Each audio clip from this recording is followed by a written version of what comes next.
Well, good morning, good afternoon, and good evening to all of you that have joined today's webinar titled The Metaverse Requires New Business Models, Learn Why and How to Create Them.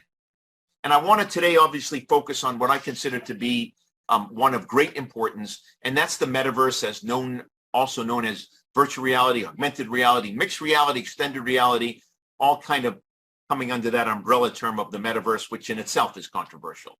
But let's start with a quick definition of the metaverse.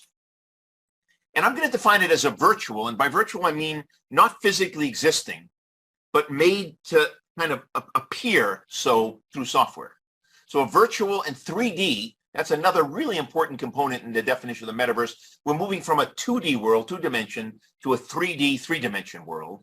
So a virtual, 3-dimensional, immersive environment, meaning you enter the environment, you're a part of the environment, where you can explore virtual worlds, you can meet and communicate with others, you can attend dedicated meetings and different events, conferences, conventions, musical events.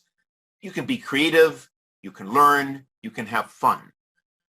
So forecast for the metaverse is very strong. You can believe any of it, all of it, none of it. That's your own choice. But this is the latest forecast that I'm able to pick up on. So 70% of all global brands will be present in the metaverse by 2027. And we're seeing that already with dozens of brands in the metaverse, and each day of each week we get more and more coming in. So this is just a trend that is not going to stop, and I humbly submit it's accurate.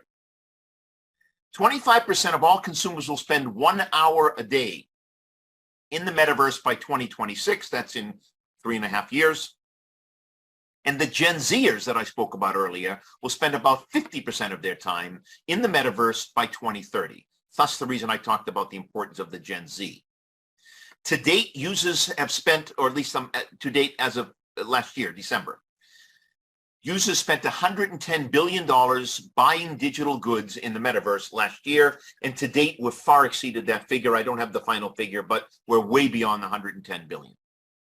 And venture capitalists who have identified the metaverse as potentially the next big thing in the valley, in Silicon Valley, or the next big thing as the internet redefines itself, have already poured in more than $10 billion into the metaverse this year alone, and that's excluding the $10 billion that Mark Zuckerberg put in during this year for Meta. Maybe we'll cut it back to $5 billion, but that's still a huge investment to make in 2023. What Microsoft and many others have done, it's a booming market that both venture capitalists, people that buy things, companies that make things are believing in, and we're really seeing this incredible growth.